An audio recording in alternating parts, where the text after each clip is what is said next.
Hi, I'm Michelle from R&B Plumbing and Heating. You might have met my husband Rob earlier. I'm here today because sometimes when the ladies go shopping to buy a house, or the men too, you don't always have a plumber or heating technician, specialist, husband, friend to take with you. So here are some tips, things to look for when you're buying a house, when you're looking at real estate.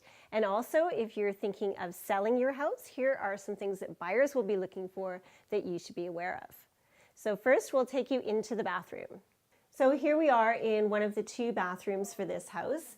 You can see somebody's put some effort into making it nice. There's wainscoting, there's crown molding.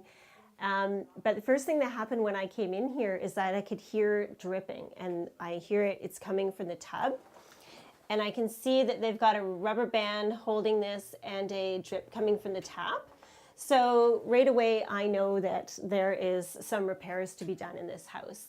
The other thing that I check for is you want to look at the grout. You want to make sure that there's no places for water to get in. So you can see here that there's some space that water could get in behind the wall, and as well any loose spout here will be another crack in here for water to get in. Now we're always looking for neatness in the installation, and one of the places you look for neatness is in the caulking. I noticed that this tub have its caulking pull away. The way these tubs are built is underneath there's a lip that goes in behind the tile. So actually water sitting on this surface does not have a danger of going in behind the wall, but it could seep up this way, and it's a place for mildew to grow. Over here, I see the toilet seat's a little askew. That just needs adjustment, but they've got a good quality toilet. They have Kohler toilet, Kohler sink, Kohler fixtures. Those are all good quality. So I would test if these are sturdy against the wall, and they are. So what I look for when I'm doing this is, how does it feel? Do they feel solid? Do they feel like they're good quality? And as I'm letting them both run on full blast, I'm noticing whether the sink drains or whether it's filling up. And actually this sink is slowly filling up. So they have a bit of a slowdown in their drain. It's nothing major, but you can see that the water is getting deeper and deeper as I leave this running. So that is something that will need to be addressed. So the next thing that we always do is we look underneath, and we look at the job that's been done. How many holes have been drilled to get this through the wall? Is the hole drilled in the right spot? And is there a lot of excess slack around it? And whether the job of installation is tidy and neat. So there's a bit of excess looping on these hoses. It looks a little, they could probably have been a little shorter, or maybe even configured a little bit differently. So we're standing in the kitchen, and I'm noticing that the floors are nice and warm. I did notice that in the bathroom as well. That's good to check that heated floors actually heat. Lots of times there can be trouble with the thermostat or the connection with the floors. So the main part of the kitchen that I always look at is the kitchen sink. I look at the faucet. I'm noticing right away with this one, there's some, looks like it's hairy. And when you pull it out a bit, you notice that the braiding that goes around the tube to keep it protected is actually split and come off. So this would definitely need to be repaired.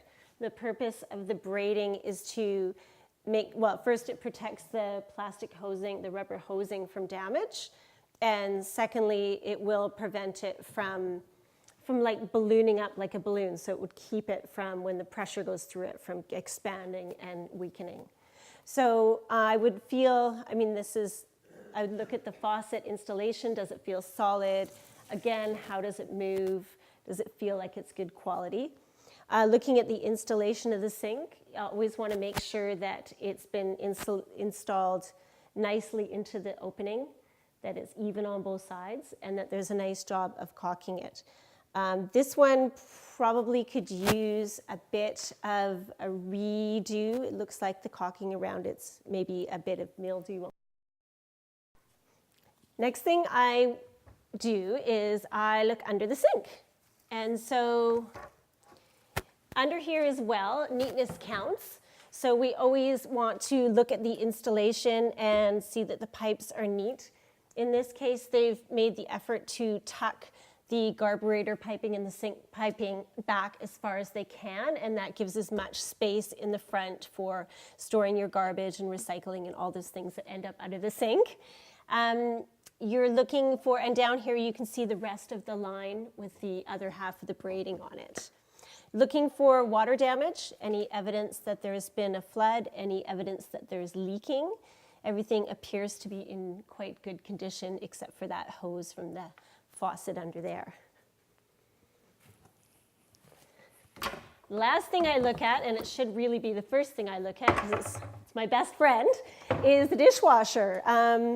Always want to make sure it works. I always open it up. This one looks actually brand new. Checking the seal around the doors. Lots of times these seals get bunged up or even come off and they start leaking, and then you end up with water on the floor. So that one looks really good.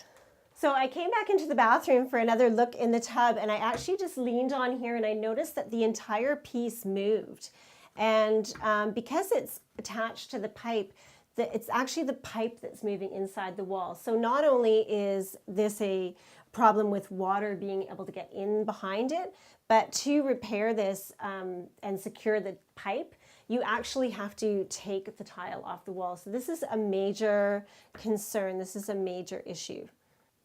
So we're just taking a peek into the closet where they're keeping their water heater, and on first look, I'm just overwhelmed a little bit by the amount of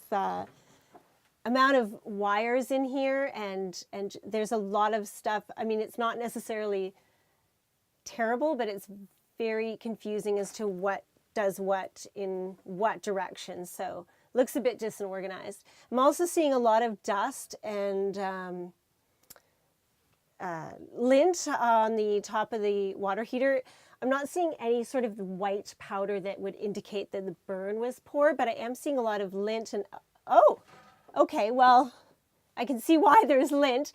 This piece back here is the vent that comes out from the dryer, and it connects into a piece that goes out the side of the house.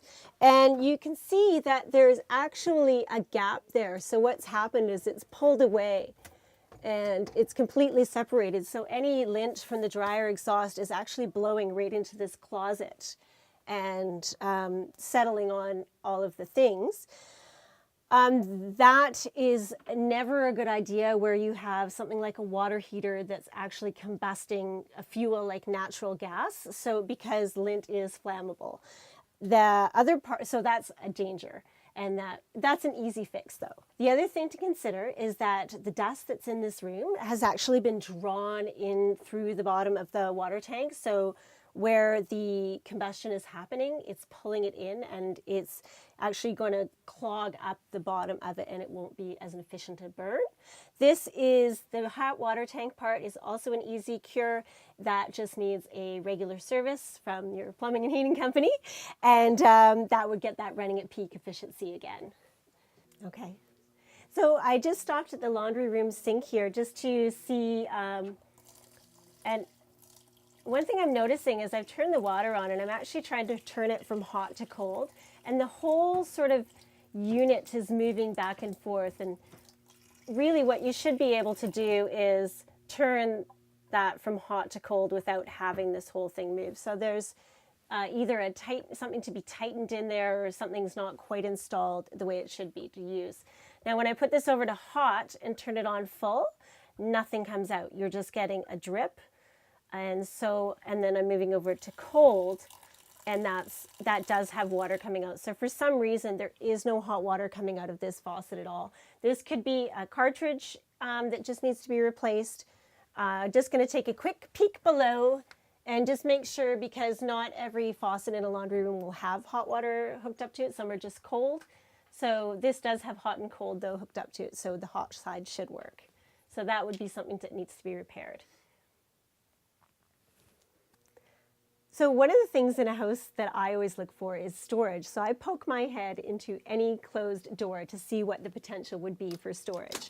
And so I'm going to open this one up, And I see that there's actually a lot of, oh, actually, hang on.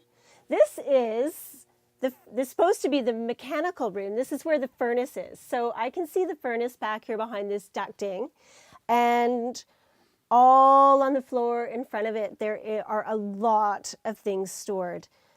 I would not consider this an ideal storage space in a house. I would definitely want to think about, if I was going to buy this house, that I would use this room as a mechanical room for the furnace and find another place to put my storage. If I could get into this room and look at the furnace, I would be looking at the age of the furnace and the make. And if I was really serious about this house, I'd be writing down the model and serial numbers so I could check the date of manufacture. But I guess this house is going to have a challenge in changing their furnace filters as well. So that would be another easy thing to check. So thank you for coming on this house inspection with me. I hope you have given you some tips and some valuable advice that you can use as you're doing your house shopping. If you would like a licensed plumbing and heating technician to come along with you as a consultation, you can phone R&B Plumbing and Heating and we can arrange that for you.